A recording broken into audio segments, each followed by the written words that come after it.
Donc c'est un problème de comportement. Effectivement. Merci beaucoup Pape Ibrahima Ndiaye. Rendez-vous jeudi prochain ci beneen thème bu soxal alam bi dañuy jàll ci vue d'ici ànd ceeg Mame Abdou Gaye Kassé.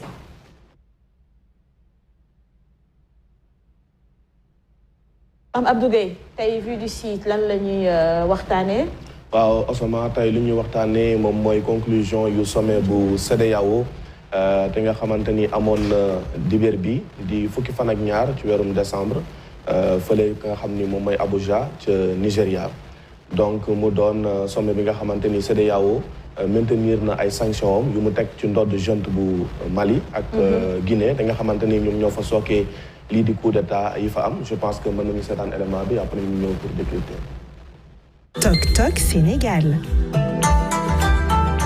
CEDEAO daal di maintenir daan yi nga xamante ni teg na ko ci ndodd junte militaire ba nekk fële ca Mali ak ca Guinée te nga xamante ni ñoom ñoo fa sookee coup d'état yi fa am ba tey muy sàkku ci autorité de transition yooyu lee ñu daal di def seen kéemtalaay kattan ngir daal di fay amal lii di élection générale yi maanaam jongante falum njiitum réew mi wante itam jongante falum député yi ci lu mu yéex laata février atum 2022 bi di jeex. Alioune Tine doon ku nu ràññee lool ci xeexum démocratie ngir mu daal di jëm kanam fii ci Afrique di ci àddu moom mile doon ki nga xam ne tamit moom moo taxawal lii di think tank bi di Africa Jom Center jàpp na ni CEDEAO dafa war a gunge transition yooyu lee wante itam ñii di militaires yi dañoo war a def seen wareef ngir su ko defee gouvernement yi daal di revenir ñi nga xamante ni ñoom ñooy civil yi. ñaari junte yëpp war nañu góorgóorlu wane ni ñoom ci dëgg-dëgg am nañu volonté defar ay élection joxe nguur gi yaakaar naa ni loolu la CEDEAO di laaj ci ñoom di leen teg pression waaw sama gis-gis nag ñëpp tey dinañu il faut muy Mali muy Guinée ñu jël benn date ni date bi ñun de yaakaar nañ ni dinañ ci pare pour defar ay élections yoo xam ne dina nekk ay élections yu wóor yu set Mali fu mu toll nii ak li ñu ko wax mu def ko 28 février mënta ne parce que matériellement mënta ne pare guñu donc il faut que CEDEAO continue di waxtaan ak ñoom.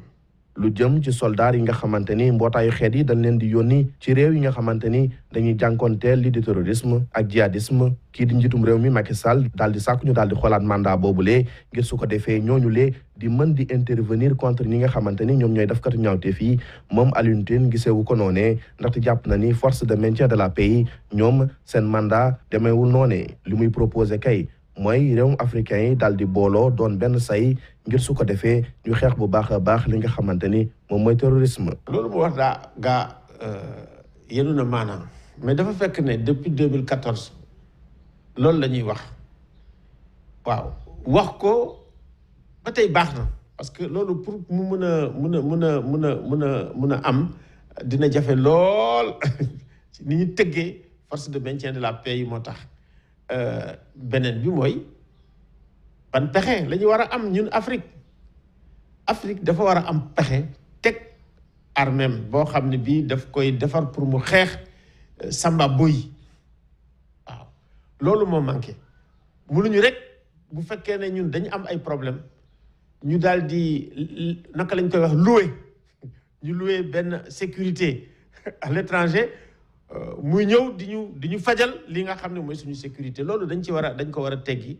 leneen lu réewu africain yi di sàkku bokk na ci am ab siège ca conseil de sécurité bu mbootaayu xeet yi maanaam instance bu gën a kawe ci àdduna bi fa nga xamante ni foofu nañuy jëlee dogal yu gën a am solo loolu lee lu mën a nekk la te faaw rek africain yi daal di si xar seen tànk tubéy loolu lee la ki fi nekkoon njiitu Amnesty International ci diwaan Afrique sowu-jant ak du centre daal di xamle. Macky Sall da ko war a teg mu nekk ci agendaam ñii di chef d'état africain yëpp jàppale ko ñii di opinion africaine yëpp jàppale ko waaye ngala nañu d'accord ci réew boo xam ne bii moom mooy dem di fa représenter ji Afrique parce que tant ko fi anaan problème bi posé wu na mais pour que africains yi ni ban réew mooy dem di ñu représenter Afrique du Sud Nigéria loolu moo taxoon mbir mi tardé donc il faut que tey ñu tànn benn réew boo xam ne bii dana représenter dignement Afrique au niveau du Conseil de sécurité des Nations Unies te xam naa loolu mooy jafe-jafe bi. ak nu mu ci mënti doon jafe-jafe yi nga xamante ni Afrique mu ngi koy jànkoonteel jëm ci li nga xamante ni moom mooy doxalinu àdduna bi doon na li nga xamante ni ëlëb na ay xel nit yu bëri ba tax na ki nga xamante ni moom mooy Alioune Tine jàpp na ni africain yi jot na ñu daal di bokk ndey bokk baay ngir su ko defee lépp li nga xamante ni ñu ngi koy wutu ñu mën koo jot. TikTok Sénégal. mu nekk lu am solo kase vu d'ici laaj bu njëkk bi mooy naka ngay gisee naka ngay jàngatee sanctions yi nga xamante ne CEDEAO maintenir na ko au sortir de ce sommet tout le temps ci Mali ak Guinée delluwu ci ginnaaw. Bon, moi je pense que ni CEDEAO méthode c'est un peu excessive parce que soo xoolee un peu avant sommet bi Abdoulaye Diop di ministre des Affaires étrangères bu Mali. defoon na benn déplacement fële ca Accra. dem seeti ki nga xamante ni moom mooy Nana Akufo-Addo te nga xamante ni moom mooy président en exercice bu CEDEAO daal di koy expliquer que ni ñoom tey bu doon seen sago ñu daal di yëkkati li nga xamante ni moom mooy sanctions yi parce que fu mu nekk nii ñu ngi amal li nga xamante ni moom mooy assises nationales yi te nga xamante ni démarré nañ ko ci fukki fan ak benn ci weerum décembre bi le 11 décembre te assises nationales yooyu ñoom ñoo war a jeter les bases vers l'organisation des élections yi nga xamante ni ñoom junte bi si seen bopp ñoom ñoo ko jàppoon ñaar fukki fan ak juróom-ñaar ci weerum février atum 2022 mais ak na situation bi tëddee jamono ji ñoom jàpp nañ ni du ñu mën a respecter deadline boobu te CEDEAO dafa ni si sanction yu mu maintenir dafa ni date boobu c'est non négociable maanaam date boobu su jotee ñi nga xamante ni ñoom ñooy militaires yi te nga xamante ni ñu ngi fa nekk depuis août 2020 ba tey gannaaw ba ñu daanalee nguur bu Ibrahima Boubacar Keïta ak transition bi nga xamante ni moom moo ko wutu di Assimi di kii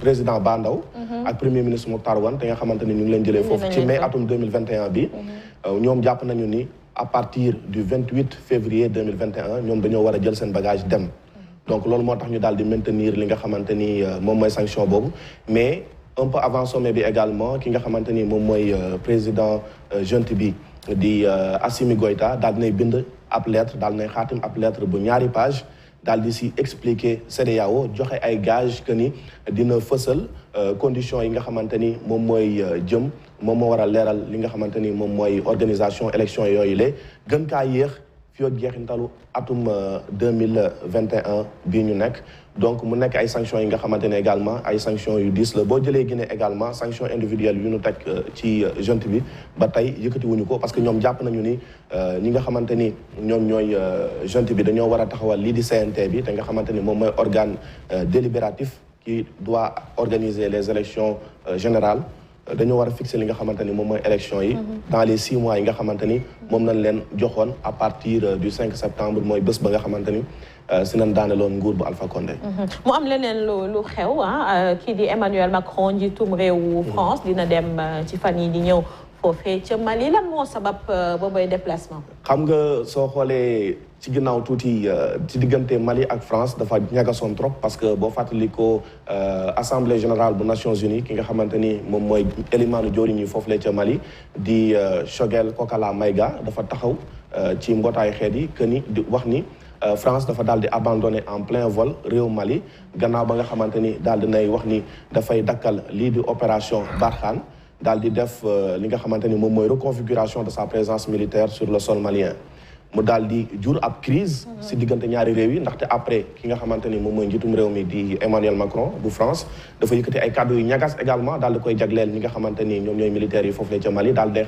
leen di wax ni que ni ñoom seen transition bi dafa nekk une transition anticonstitutionnelle te coup d'état bu ñu daaneel également loolu normalul et que ils n'ont aucune leçon à donner à la France par rapport à cela donc mu nekkoon benn glas bi nga xamante ni amoon na seen diggante te ci diggante bi également dégg nga ñi nga xamante ni ñoom ñooy autorité maliennes yi di wax ni dàquñu consulter lii di service militaire russe bii di Wagner di ab groupe privé militaire russe pour ñu ñëw jàppale leen jëm ci li nga xamante ni moom mooy xeexum terrorisme bi donc man jàpp naa ni si sama gis-gis loolu moom moo waral Emmanuel Macron bëgg a ñëw foofu ca Bamako ngir daal di waxtaan ak ñi nga xamante ni ñoom ñooy kilifa yu yor jamono ji réew ma ngir su ko defee ñu daal di teg si suuf bépp projet bi nga xamante ni dañ koo am jëm ci demander ay service militaire groupe privé russe boobu noonu di Wagner te nga xamante ni mu ngi ca Centrafrique ca Libye te nga xamante ni fépp fu mu jaar également gis nañ ni def na fa ay exaction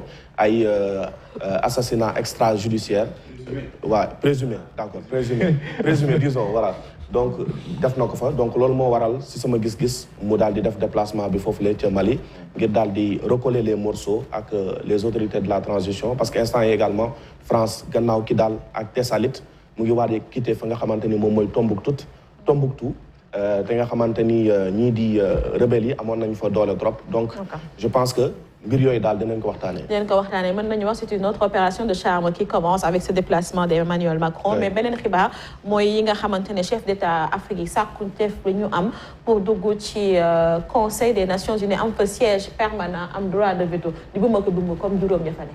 Conseil de sécurité bi waaw xam ni nga ko waxee juróomi réew yi nga xamante ni ñoom nañu jàpp ni ñoo gën a am doole ci àdduna bi ñoom ñoo fay siéger depuis ba nga xamante ni génn nañ ci ñaareelu guerre mondiale 39-45 ñoom ba tey ñoom ñooy décider nu àdduna bi di doxee ñoom ñooy décider également pour les autres te Afrique te nga xamante ni 55 pays la ñoom jàpp nañ ni loolu du dëgg du yoon parce que Afrique également elle doit avoir voix au chapitre maanaam dafa war a joxe gis-gisam ci nu àdduna bi di doxee loolu moo tax ki nga xamante ni moom mooy njiitum réew mi Macky Sall te mu war a assurer lii di présidence en exercice bu Union africaine en 2022 loolu da koy dugal ci li nga xamante ni moom mooy agenda am parce que il l'a dit également en marge du forum sur la paix et la sécurité la 7e édition bi nga xamante ni amoon na fii Dakar ci semaine ba la ñu génn moom wax na ni dafa jot Afrique am li nga xamante ni moom mooy siège am ci conseil de sécurité ngir su ko defee également muy joxe gis-gisam ci nu àdduna bi di war a doxee mais boo xoolee Osama problème bi mooy que ni les Africains ne sont d'accord sur rien et sur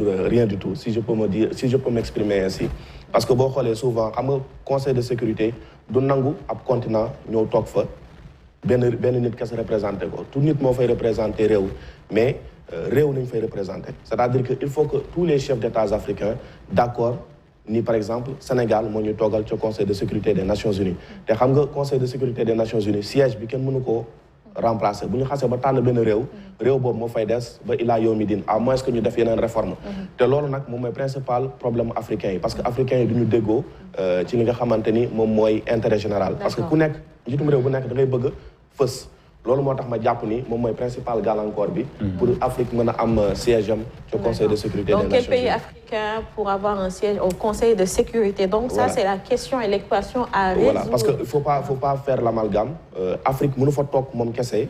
dëkk yi ñoo fay toog. voilà benn boppam la fa toog. voilà il faut ñu nangu également que benn réew te nga xam ne Sénégal même bu fekkee ni comme demeewul noonu Sénégal am na benn diplomatie bi nga xamante ni elle est rayonnante à travers la face du monde Sénégal yàgg nañu koo dégg ci wàllum diplomatie institution internationale yoo mënti dem di nga fa gis ay diplomates sénégalais chevronnés yi nga xamante ni respecté nañ leen bu baax a baax loolu moo tax ma jàpp ni peut-être Sénégal c'est un bon candidat parmi tant d'autres te gëmuma ni également que ni les pays du nord le Maghreb l'Afrique du Sud etc dinañ nangu li nga xamante ni moom mooy candidature bi mais faudrait-il qu'il y ait d'abord des discussions en amont pour que chef d'État yëpp nangu def bloc autour d'un pays. Tu grandis le Sénégal avec une dose de subjectivité, Mme Abdou Gueye. Merci beaucoup. Avec une grande dose d'objectivité. Non, subjectivité plutôt, parce que le Rwanda peut dire la même chose, d'autres pays oui, peuvent dire la même chose. Mais sauf que le Sénégal n'a pas connu la douleur qu'a enduré le Rwanda. Mais le Sénégal, Mme Abdou, ben pays pacifique. Très rapidement. Sénégal, transition démocratique, moi, fait tout le temps, hein, alternance. Voilà. Et puis, il y a la liberté d'expression, il y a la démocratie également. Alors que dans d'autres pays, même si vous faites ce niveau de développement au Sénégal, peut-être liberté d'expression, liberté de manifestation, et démocratie de manière générale, mais au fond, non. De l'OLIP également, il y a des critères qui peser sur la balance. Tu es un bon plénipotentiaire pour le Sénégal. Merci beaucoup. C'est un diplomate avec un passeport sénégalais. Abdou Gueye Kassé dañuy jàll ci beneen rubrique muy culture tey ñuy dajal koo xamante ne dafay yëngu bu baax ci wàllum woy nekk ambassadrice de la paix nañ leen dalal liñ dem seetaan clip bi léegi le temps que mu yegg si ci plateau bi.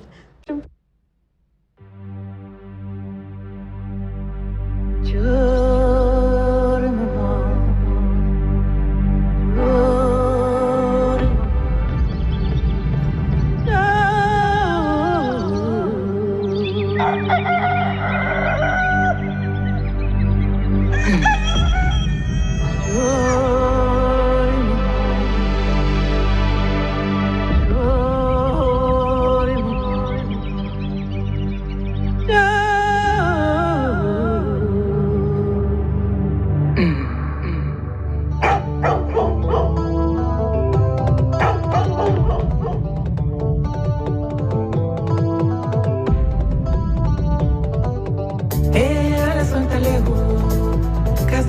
vale bentana. Hey, oto sita leo. Casa mas tu vale ben funkindila. Hey, ala sondali. Casa mas tu vale bentana. Hey, oto sita leo. Casa mas tu vale ben funkindila. Hey, ala sondali. Casa mas tu vale bentana. Hey, oto sita leo. Casa mas tu vale ben funkindila. Hey, ala sondali. Casa mas tu vale bentana. Hey, oto sita leo. Casa mas tu vale ben funkindila. Moral dua tanyele, iglis dua tanyele, soning kolo dua tanyele. Hey, oto sita leo. Casa mas tu vale bentana. Hey, ala sondali. Casa mas tu vale bentana. Hey, oto sita leo. Casa mas tu vale ben funkindila. Kadua lunta ngoli, kadua wandi di wali barni nay dua tay di ngole. Enta silala ho. Casa mas tu vale bentana. Hey, ala sondali. Casa mas tu vale bentana. Hey, oto sita leo. Casa mas tu vale ben funkindila. Kamole mo me dadale kawandi di mo dadale barni nay mangani mo dadale ho. Enta silala ho. Casa mas tu vale bentana. Hey, ala sondali. Casa mas tu vale bentana. Hey, oto sita leo. Casa mas tu vale ben funkindila. Moninkel dua tanye musalu dua tanye lestati mumele dua tanye o. Enta silala ho. Casa mas tu vale bentana. Voilà, donc ñu ngi ci rubrique bu jeudi bi di dalal kii di Mama Guéréty moom ngeen am léegi noonu ci clip bi mu nekk benn chanteuse fekk baax foofu ca Casamance may am contentement bu rëy dalal ko nag sama mbokk la comme nuñ koy waxee Saful. Assoumay Ibrahima. Karesak. nañ yem Karesibu Sagna. Karesibu. Kasaf ak Sagna Karesak. nañ yem foofu. tur bi mooy Karesibu. nañ yem foofu balaa may am gàcce ci plateau. Karesibu mooy tur bi. yaa commencé fu mu nekk ay yeggali ko. Oussama. Karesibu mooy noo tudd. Oussama. Sagna Ndoba. Ekine. Diagoubel. Enchanté. ñu lay dalal ci plateau bi di bàyyi. fii neex na dañ koy continuer ci léegi nag non attends man damay xaar Aïssata buy ñëwee ñu làkk pulaar. waaw amul problème ku nekk sa ku ayee rek wala sa moom tey ñëw ayee. c'est bien je trouve que c'est quelque chose de très bien c'est-à-dire que parler nos langues balaa may dugg ci loolu sax parce que balaa may développer Guéréty la ñu am tey comme invité salaamaaleykum ñu ngi lay dalal Guéréty la diva de la paix en Casamance donc la diva de la Casamance. maaleykum salaam gisee. maa ngi leen di nuyu yéen ñëpp kenn ku nekk turam ak santam. di leen wax jërëjëf di nuyu borom kër gi di Boubs. xam ne ça fait 15 ans derrière nous sommes invités ci bu fekk ñoom ñu ngi nekk rajo. Soumbédioune RFM. voilà maa ngi koy nuyu bu baax di ko wax jërëjëf di la wax jërëjëf yow tamit. parce que ça fait longtemps maa ngi lay suivre di bëgg di la bëggee. surtout di nuyu d'abord waa Casamance ñëpp. de Gouloumbou a jógee. ñoom di Saful mbal kontoon na. Saful moom ak London di regu jàpp voilà ukilale télé yeti la télé comment s'appelle la télé encore. ITV. Voilà ukilale ITV pour 30 minutes. Avec Djibi, les frères Guissé. Et quand ils ont fait le tour du monde dans la musique. D'ailleurs, yenn saa yi damay xool ma ne ñun yéen a ñu tax a bëgg musique. su ma leen gisaan ngeen ànd ak say frères. ne benn image bu ma marqué ñun ak yow ak rajo yi gune yi. kon yàgg na. waaw nga def benn acte boo xam ne. dafa nes sama bopp. non tey yaay star bi donc bu wax sama acte yow yaay star bi il faut nga wax ñu.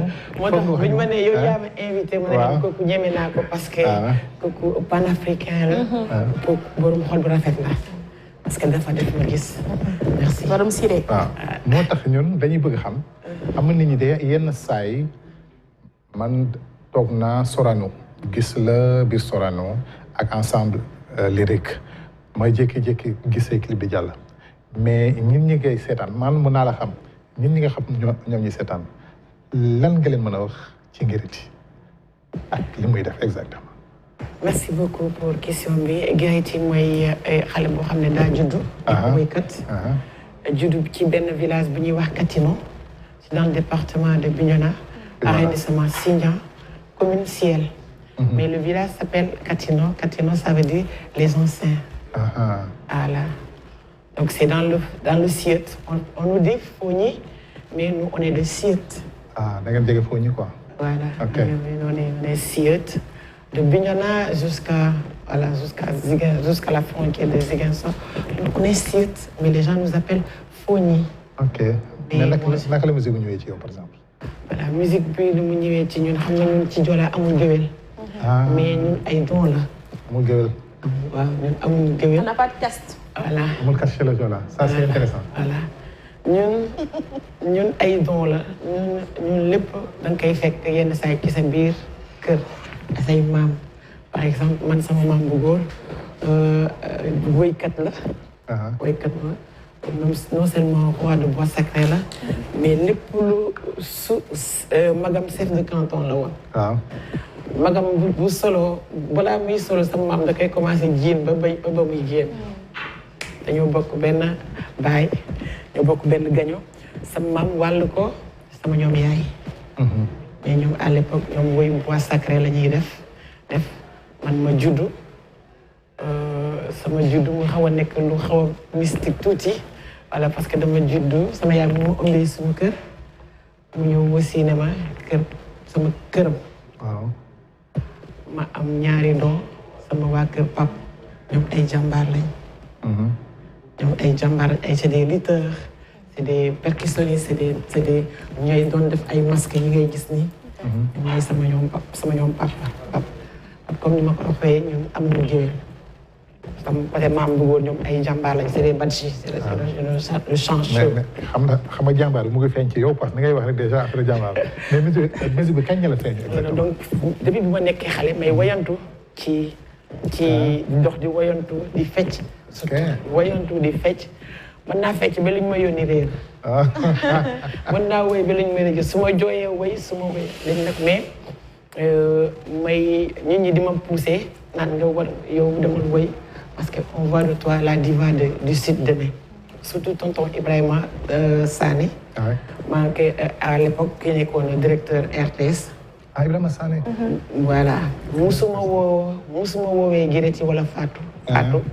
La diva du sud, le wowe. Il fait partie de ceux qui m'ont poussé à faire la musique moderne, tradi-moderne. Donc, les gens qui m'ont dit, voilà.